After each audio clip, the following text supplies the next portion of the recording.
What's going on, people? Oh, your boy Cena Chain 54 here.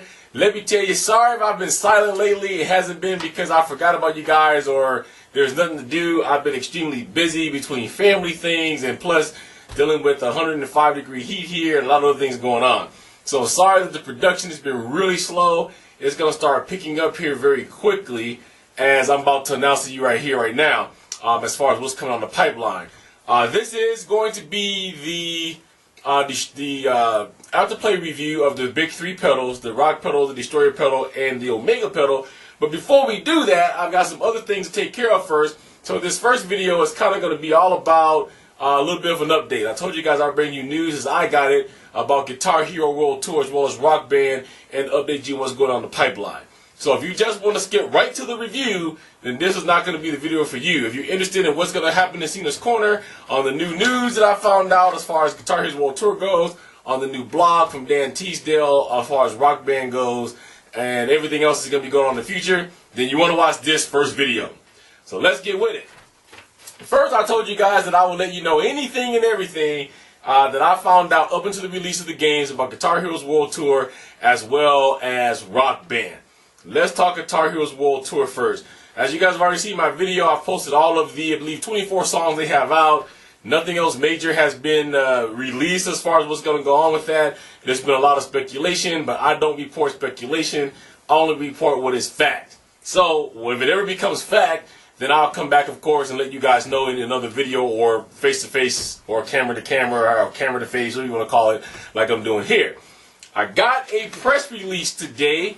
So the only way that I can convey this is to just read you directly from the press release. And before anybody writes and asks me, I'm going to, flat off the bat, this is confirmed news, this is true news, this is real news. So let's get with it. It appears that Guitar Hero World Tour to feature exclusive partnerships with prominent music instrument and equipment manufacturers. After raising the bar of authenticity with every release in the Guitar Hero franchise, Activision Publishing Incorporated, Guitar Hero World Tour is cranking it up to 11 by featuring several of the most influential instrument and equipment brands in the music industry.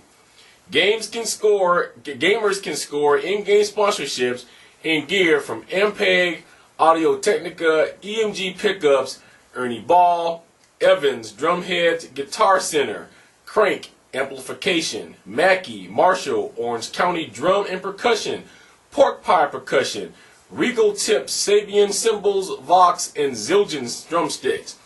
In addition to featuring products, the game lets you virtual bands play on the same stage as many of their favorite musicians with digital recreations of Amoeba Music and Live Nation's House of Blues Sunset Strip.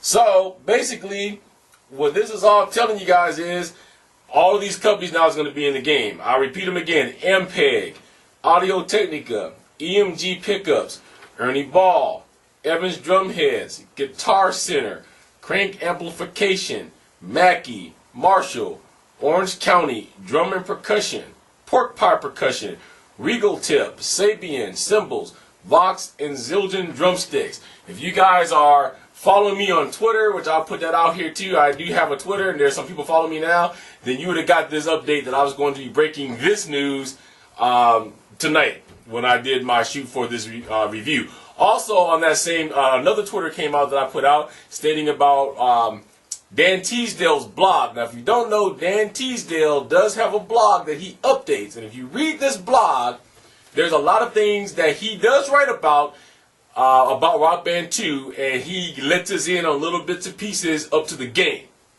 So before I get into that, once again, this is the only breaking news I had of Guitar Hero World Tour at this point. All of these people is going to be in the game. You're going to be able to score sponsorships from these guys, which I'm going to assume you're going to be able to buy gear from Guitar Center. You're going to be able to, if you're a drummer, you're going to be sponsored by, Zildjian or Sabian or Regal Tip or Evans Drumheads. Ernie Ball to me was no big deal because if you play any of the Guitar Hero games, Ernie Ball has been there from the beginning.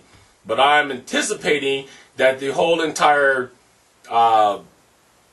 sponsorship structure is going to be a whole lot different and a lot bigger than what it was in any of the Guitar Hero games. So look for that. let's go on to what I found about Rock Band. If you guys haven't read Dan Teasdale's blog on Twitter, I also put out there that I was going to be that he had his blog, and I put the URL there. He just to paraphrase, he talked about a lot of stuff. He talked about how the tour challenge is going to work, and I think it's phenomenal. It's more like kind of a tree system, so it's not going to be linear like it was with this. So in Rock Band 1, just like in Guitar Hero 4 is going to be the same way as Rock Band 1. You went through a tour set. You could jump around that tour set, but if this was Tier 1 and you had 6 songs in Tier 1, you had to finish all of those songs in Tier 1 to go to Tier 2, and so be it. Even though you had the freedom to go from, if you wanted to play the #1 songs, say It Ain't So, but you didn't want to play that, you want to go down and play one of Dead or Alive, you could skip. I think what Rock Band has done is kind of new and innovative. I never really heard of it, but it's called Tour Challenge. And how that's going to work is you're going to start off with your band, and it's going to know what you have. So if you have a drummer, you have a bassist, and you have a guitar, it's going to open up these first challenges that are warm-up challenges. The only challenge that you can do is what you have in your band. So in this case, bass warm-up, guitar warm-up, and drum warm-up will all light up. Vocal warm-up will not light up because in this scenario we have no singer. What this represents is it's going to give you 3 of the easiest songs in Rock Band 2 to warm you up. When you pass that, then it's going to open up new challenges to where you can go and do new things. So the challenges get harder as you go along. You can earn stuff. Okay. Now, here's the thing that I'm most excited about that I've wanted in Rock Band 1. It's going to also incorporate all of your DLC. So you're just not going to have a challenge. Let's just say here's a 6-song challenge. You got to do this and move on. If you have the whole album of The Who, you're going to have the Who challenge. If you have Screaming for Vengeance by Judas Priest, you're going to have the Screaming for Vengeance challenge. If you have the Pixies album, you have the Pixies challenge. So on and so forth. Plus, in some of these challenges, they're gonna have your DLC integrate with that.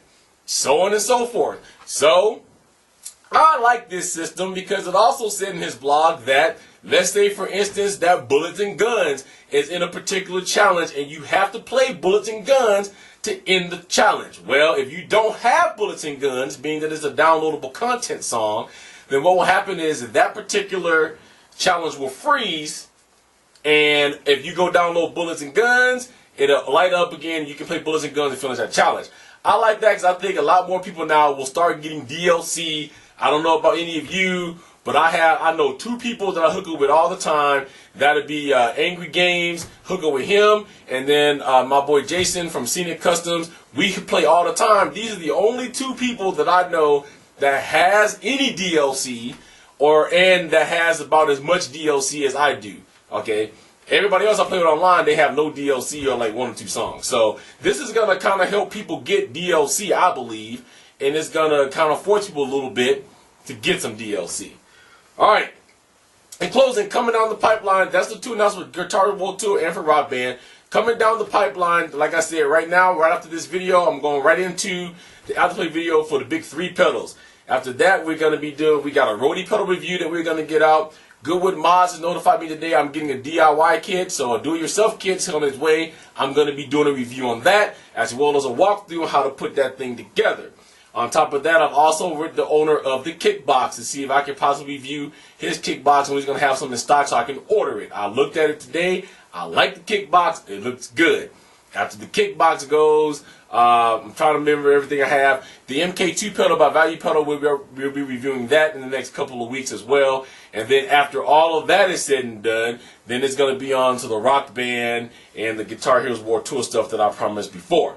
Alright, so that's it for the update. Come back here in brief seconds. We're going to go ahead and get into that afterplay review. So, up until I get ready for that review, see you in 54. So, peace, love, keep rocking out, and we'll catch you on the afterplay review.